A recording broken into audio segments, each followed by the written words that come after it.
This week on the Brody File, Christmas has come early for the GOP. Obamacare is the present under the tree. We go one-on-one with Republican National Committee Chairman Reince Priebus. Are you going to send him a thank you card over Obamacare? It's like in Christmas Vacation, the Jelly of the Month Club when Clark says, or when Cousin Eddie says, Clark, it's the Jelly of the Month Club. It's the gift that keeps on giving the whole year round. And our John Jessup goes one-on-one with Charles Krauthammer from Fox News. Yes, he was once a liberal. People ask me, how do you go from Walter Mondale to Fox News? As I explain in the book, the answer is simple. I was young once. Plus, an epic pro-life battle in Albuquerque, New Mexico. The stakes are extremely high. I really think we're looking at David and Goliath round 3. The Brody File. We are packing heat from D.C. Hey, wait a minute, is that legal? Anyhow, we're on across America.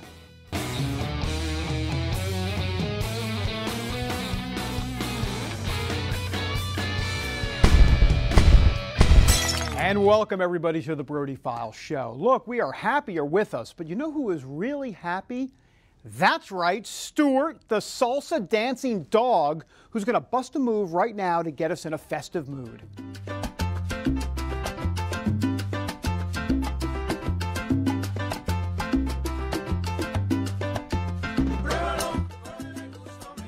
All right, I want you to close your eyes. I want you to picture Stuart, that dog, as a Republican. Can you see Stuart, the Republican, dancing? That's right, folks, Republicans dancing up a storm politically because Obamacare keeps on turning into more of a disaster. And so we now bring you the latest episode from the soap opera, As Obamacare Turns. Brody File presents As Obamacare Turns. Brought to you by the taxpayer. All right, so let's see. The website's a disaster. Millions of people are getting cancellation notices. The president is being called a liar, even by liberals. And his approval rating is down to an all-time low of 42%. So all of this means a huge opportunity for Republicans to do very well in the upcoming 2014 midterm elections. Now, who better to talk about this than Republican National Committee Chairman Reince Priebus? We sat down with him this week in D.C. to discuss the state of Obamacare and how the GOP can cash in politically. So, Chairman, let me ask you, is this an early Christmas present for the RNC?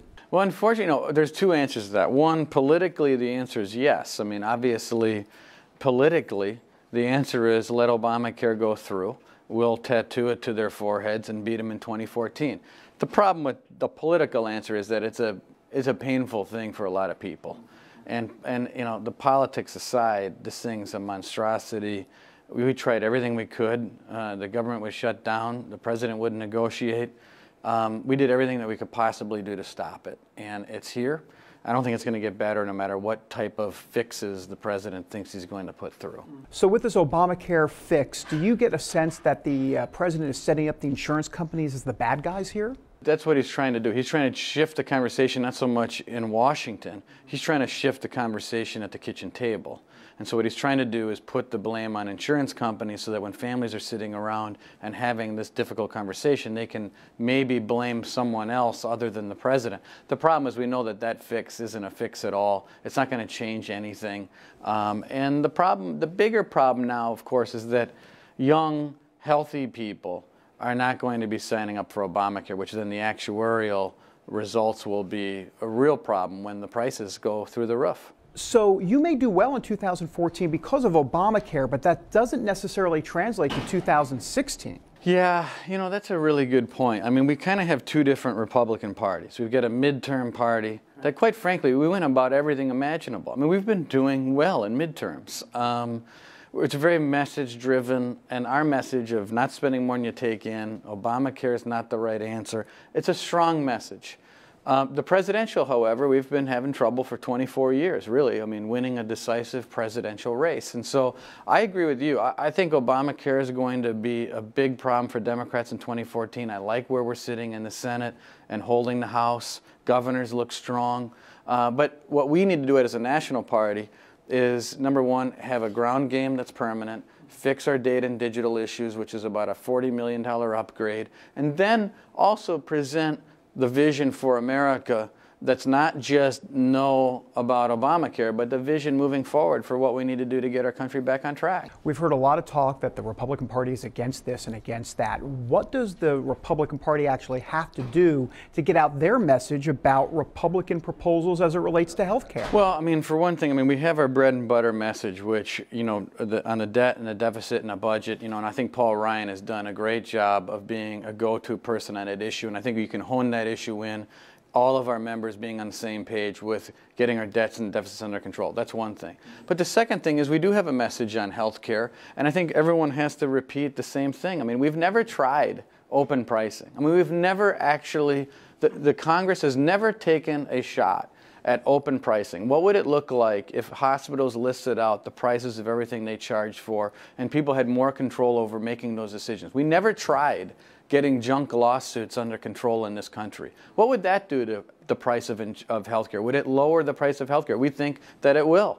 We've never tried allowing people to pool their resources together, to get small businesses together, get individuals that are self-employed, put them together and let them purchase healthcare coverage at a lower price. I mean, we have never tried three basic things that we believe will lower the cost of healthcare.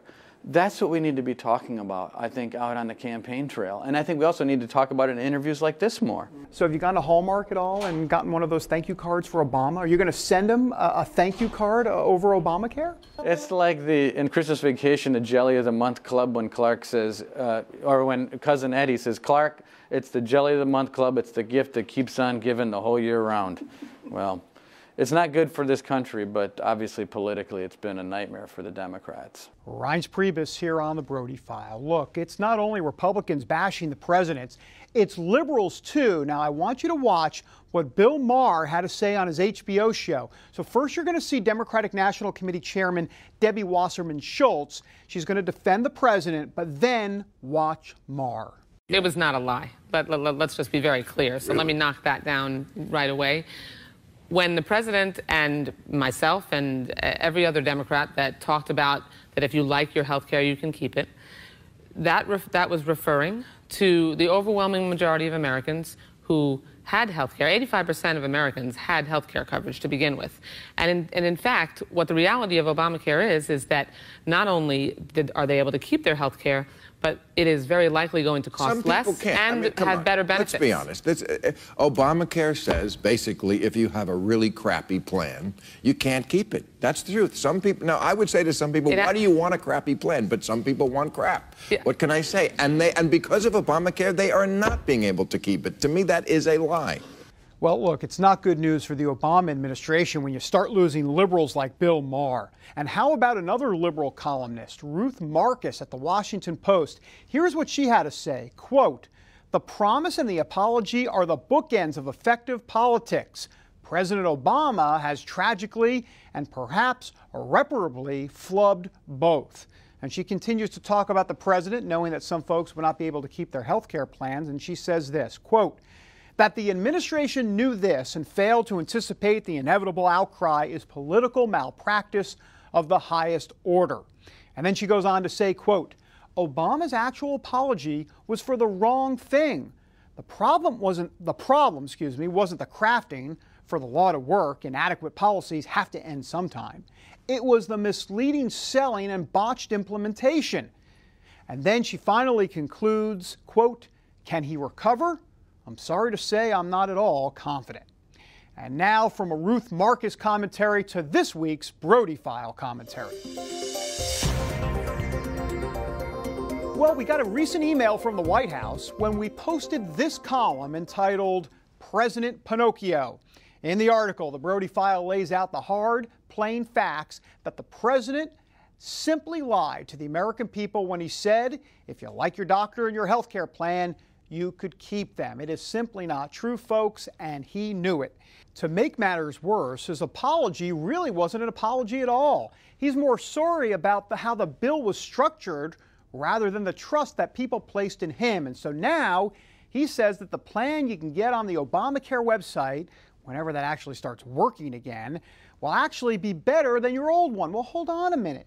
Even if that's true, and by the way, for many it's not going to be true, President Pinocchio is changing the focus now. I mean, why didn't he say that when he was out selling Obamacare to America? Where was that talk then? Look, the simple fact is that the president lied, and now he's trying to wiggle out of it with an asterisk. He's trying to worm his way out of it by telling those who are getting cancellation notices that he's really just trying to give you better benefits and a better way of life. Well, look, that's not the issue at all. The issue is that he lied. All right, coming next, an interview with Charles Krauthammer from Fox News, talking about his liberal youth, his days as a physician, and his love of baseball. We are back in a moment. Fresh, wholesome juice. There's nothing like it. But until now, you had to stress and strain and make a huge mess to get just a little bit of juice. But not anymore, thanks to the Jack LaLanne Power Juicer. You can drop in whole vegetables, whole fruits, apples, oranges, celery, cucumbers with no chopping, no slicing, no struggling. And thanks to the Power Juicer's revolutionary patented extraction technology, you can get up to 30% more juice than those other juicers. Doctors recommend we get 5 to 9 servings of fruits and vegetables every day. With the Power Juicer, you'll be drinking your recommended daily allowance in just seconds. And the pulp from the extra large pulp catcher can be used to make pasta sauces, healthy desserts, and much more. The Power Juicer is dishwasher safe, so cleanup's a breeze, and the powerful motor is guaranteed for life. Order the Jack LaLanne Power Juicer now for just 2 easy payments of $49.90. And as part of this special TV offer, we'll also send you this amazing recipe guide filled with over 60 of Jack's favorite recipes. Try the Jack LaLanne Power Juicer in your home risk-free for 30 days. If you're not completely satisfied, send it back for a full refund of the purchase price, no questions asked. Call now. Life can be tough. There are challenges for all of us. Jesus told us to pray for one another, and that's exactly what we want to do. On 700 Club Interactive, we use technology to bring Christians together to pray for each other. Meet others just like you and talk or share with them in real time. Watch God work miracles in people's lives. Be part of 700 Club Interactive, weekdays at 11 a.m. on CBN.com. And we're back here on the Brody File show. You know, one thing we like to do is give you a different look at some of the media personalities that you see on your TV screen. Well, this week, get ready for Charles Krauthammer with Fox News. You may know him for his conservative commentary on politics, but we now want to have you get to know a little bit more about his personal story and how he went from a speechwriter for liberal Walter Mondale to a leading voice in the conservative movement. He's got a new book out, and John Jessup checks in with that story. Charles Krauthammer says one of his defining moments came when he was a young physician at Massachusetts General Hospital. So with 4 months to go in my residency and looking at a precipice at the end, out of the blue, one of the professors at Harvard I'd written a paper with, where I had discovered a form of manic depressive disease. He co-authored it. We worked together. Out of the blue, he gets appointed by Jimmy Carter, head of the National Institutes of Mental Health. The second I heard that, I went into his office. I said, Jerry, I hear that in Washington, if you go down there with without a right-hand man, they're going to eat you alive. He said, where'd you hear that? I said, well, I kind of made it up, but you're going to need a right-hand man. And he said, and who might that be? I said, you're looking at him, sir. He said, okay, you got the job. But if Jimmy Carter hadn't appointed this professor of mine out of the blue, for reasons having nothing to do with me, to that job, I don't know where I'd be. And I surely would not be here on the set with you. You may be still practicing medicine somewhere. I would be practicing medicine. I don't know. I'd be working with rats, probably. Well, some might say in Washington you're still working with... Yeah, that's a very good point. Not that different. For a man who enjoys tackling the complexities of life, he has a simple explanation for his political conversion. You know, people ask me, how do you go from Walter Mondale to Fox News? As I explain in the book, the answer is simple. I was young once. In his book, he writes about politics, but he also reveals his great loves and obsessions: family, chess, the cunning of cats, and baseball. I like things that are hard and beautiful and elegant, and that would apply to gymnastics. That would apply to poetry. That would apply to opera. I mean, things that show human excellence. I happen to like it in baseball because I play the game. So when I see a shortstop going into the hole to field a grounder with a backhand and then has a jump throw to get it to first base, I sort of know in my bones how hard that is. I don't quite know the same when I watch a ballet was an opera. That's not what I did. So I think you sort of love what you know in many ways. And because I know it, I love it, and I love to see it played. Are you optimistic, and should Americans continue to be optimistic about our future? I've always had a sense of a providential hand in American history. You know, the founding generation, we were just a small little people at the edge of Western civilization, separated by the Atlantic Ocean, and we produced the greatest generation of political geniuses, the founders, in the history of the human species. That's sort of miraculous. In the 19th century, we needed a Lincoln, we got a Lincoln. 20th, we needed an FDR to get us through the Depression and the Second World War, and we got that. In the second half, we needed a Reagan to restore our spirits and to restore our energy and to win the Cold War, and we got a Reagan. I don't know that we're going to get a savior. That's not exactly what I mean, but there's something about, and I think it's grounded in the basic decency, goodness, and common sense of the ordinary American, of the American citizen. So I remain eternally optimistic about America.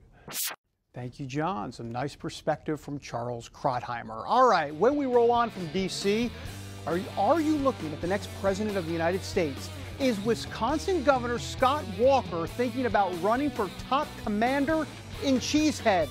We're going to explore it next. We created this website as a place where kids can learn the Bible in a whole new way. Kids will love Superbook.tv. Their games, the ability to create your own personal Superbook characters. We even have a place for kids to listen to music on Superbook Radio. Superbook is CBN's animated series that teaches the Bible through the eyes of two friends and their robot sidekick. We're going to tell stories all the way from creation to Christ's return. The website also teaches kids life lessons. Parents can spend time online with their kids learning about the Bible. Superbook and Superbook.tv are entirely gospel-centered, and by supporting it, you'll help bring God's Word to children all over the world. We're reaching a new generation with the gospel of Jesus Christ. Together, we can give today's kids the truth of the Bible in a fun and exciting way that will change their lives. Visit Superbook.tv today. I always wore a mask. I would never let anyone see what I really felt inside. My whole life, all I wanted to hear was that I love you and I want you. I just realized all of the horrible things that I had done in the past to feel loved and accepted. They were fleeting, it didn't matter. The relationship that I wanted my whole life was right there for me, and it was Jesus. We're back here on the Brody File. Time now to start thinking about the 2016 presidential election. Hey, folks, it is never too early. So first, let's be clear, and you're going to need to sit down for this so we can break this news to you gently. The Brody File, we're not running for president of the United States. I know, you're disappointed, we apologize. One guy, though, who is clearly serious about throwing his hat into the ring, or the ring in the room, is Wisconsin Governor Scott Walker. The top cheesehead has been laying hints for months, but just recently he spoke with ABC News about what kind of candidate should run for president. So describe for me the ideal Republican presidential candidate in 2016. I think it's got to be an outsider. I think both the presidential and the vice presidential nominee should either be a former or current governor, people who've done successful things in their states, who've taken on big reforms, who are ready to move America forward. So that rules out Marco Rubio, it rules out Ted Cruz, it rules out Rand Paul. All good guys, but it's got to be somebody who's viewed as being exceptionally removed from Washington. Your criteria also would rule out Paul Ryan. Yeah, and I love Paul Ryan. Paul Ryan, if he had a fan club, I'd be the president of that. Hey, look, folks, it doesn't take a rocket scientist to figure out that Scott Walker is going to run for president. And when he does, he's going to run as the ultimate outsider who can shake things up in Washington. You know, a couple of years ago, the Brody File actually spent some time out in Wisconsin with Scott Walker. We were at the governor's residence. And here's a clip from the Brody File video vault where he talks about God's plan for his life. All this is just a temporary thing, and God's got a plan for us that who knows where it might be, even beyond just serving as governor of this state. But if we stay true to that, there's always comfort, and God's grace is abundant no matter what you do. Get ready to hear a whole lot more about Scott Walker in the next couple of years. All right, coming up next, we head to Albuquerque, New Mexico to check in on one of the biggest pro-life legislative stories to come along in quite some time. Brody File, back in a moment. Fresh, wholesome juice. There's nothing like it. But until now, you had to stress and strain and make a huge mess to get just a little bit of juice. But not anymore, thanks to the Jack LaLanne Power Juicer. You can drop in whole vegetables, whole fruits, apples, oranges, celery, cucumbers with no chopping, no slicing, no struggling. And thanks to the Power Juicer's revolutionary patented extraction technology, you can get up to 30% more juice than those other juicers. Doctors recommend we get 5 to 9 servings of fruits and vegetables every day. With the Power Juicer, you'll be drinking your recommended daily allowance in just seconds. And the pulp from the extra large pulp catcher can be used to make pasta sauces, healthy desserts, and much more. The Power Juicer is dishwasher safe, so cleanup's a breeze, and the powerful motor is guaranteed for life. Order the Jack LaLanne Power Juicer now for just 2 easy payments of $49.90. And as part of this special TV offer, we'll also send you this amazing recipe guide filled with over 60 of Jack's favorite recipes. Try the Jack LaLanne Power Juicer in your home risk-free for 30 days. If you're not completely satisfied, send it back for a full refund of the purchase price, no questions asked. Call now. I was always on the cusp of exploding. So I figured out if I get rid of the wife and the kids, then I can just send them money. Went to the junk drawer, I got the Bible out, put the tape in, and I believe that moment, Christ made sense. There is no earthly reason why we're still married. It is a divine intervention, and I thank God, and showing me what love, grace, and forgiveness looks like.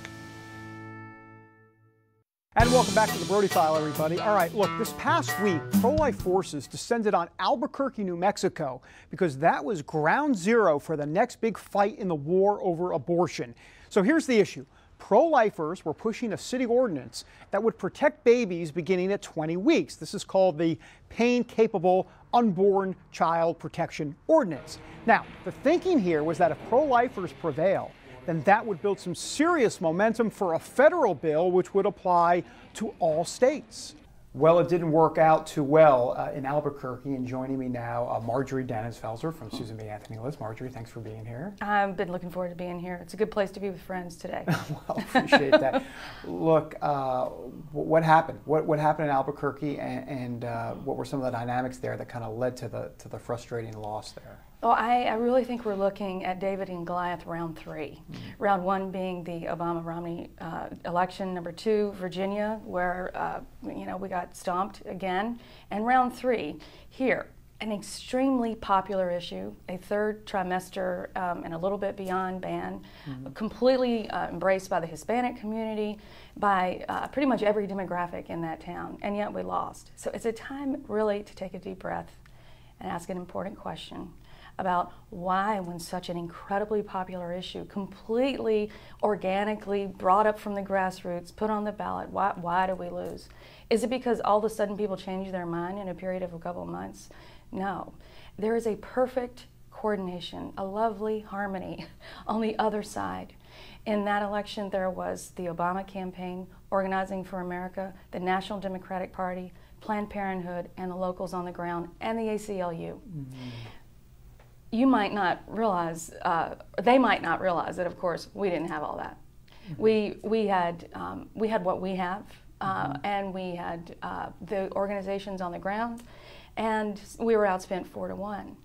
It's amazing what great on-the-ground turnout operations can do, and Organizing for America is brilliant at it. We might as well go ahead and say it. Where do you go from here in terms of, in a way, kind of getting everybody, not just lockstep, but getting more folks to the fight, if you will? I think getting more folks to the fight is exactly what's going to have to happen. And there are good people in the Republican Party. There are good people in all sorts of other organizations. There will be good people in the presidential campaign on the Republican side. And it's those people who we're going to be talking to. Well, the pro-lifers are going to continue to battle on no matter what. All right, one more story before we head to break. Have you heard about the big family feud between Liz Cheney and Mary Cheney? They're sisters. Their dad, of course, is the former Vice President Dick Cheney. Well, Liz is running for the Senate in Wyoming, and she supports traditional marriage. Good for her. Mary, her sister, is gay and married under the law. So here is Liz on Fox News Sunday. I don't believe we got to discriminate against people because of their sexual orientation. If people are in a same-sex relationship and they want their partner to be able to have health benefits or be designated as a beneficiary under life insurance, there's no reason we shouldn't do that. I also don't support amending the Constitution on this issue. I do believe it's an issue that's got to be left up to the states. I do believe in the traditional definition of marriage. Mary says her sister is on the wrong side of history, and she says she refuses to see her sister for Christmas. Oy Gavolt, this sounds like it's headed for the Dr. Phil show. All right, we're back in a moment with an Oy Vey moment of the week that will have the wives in this country none too happy. We'll see you in a moment.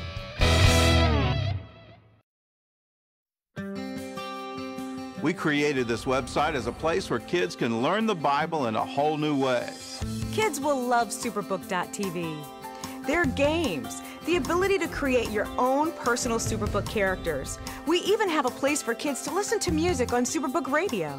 Superbook is CBN's animated series that teaches the Bible through the eyes of two friends and their robot sidekick. We're going to tell stories all the way from creation to Christ's return. The website also teaches kids life lessons. Parents can spend time online with their kids learning about the Bible. Superbook and Superbook.tv are entirely gospel-centered, and by supporting it, you'll help bring God's Word to children all over the world.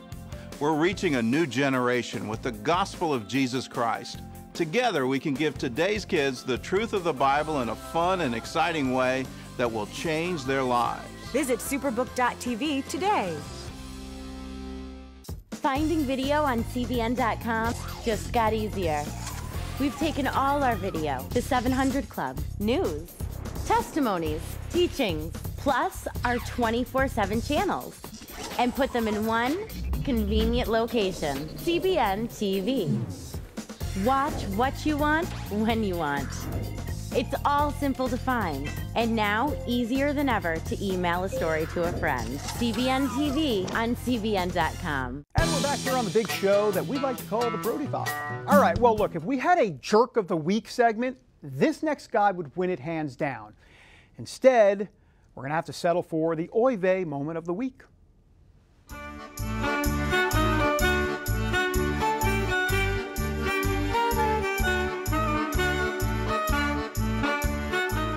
All right, men, listen up. Here is a good lesson in what not to do when it comes to your wife. Do not, whatever you do, don't blow her off. Don't make her look like she's a nuisance, because here is Steve Lonegan. He's the guy that lost the Senate race in New Jersey earlier in the month. Check out what he does to his wife during his concession speech. I have spent the last 20 years of my life in politics serving the people of New Jersey in the way I thought I best could. Can we see that again on the Brody File instant replay camera? Can we see that? Hey, buddy, what are you doing? Your wife's trying to console you, and you blow her off. That is not cool at all. That's Oy Vey. As a matter of fact, that is the Oy Gavolt level here at the Brody File. By the way, our best guess is that Mr. Lonegan was very lonely. He was probably sleeping in the doghouse that evening, and maybe even longer than that. That is disgraceful. And that does it for this week, everybody. Until next time, God bless. Have a great week.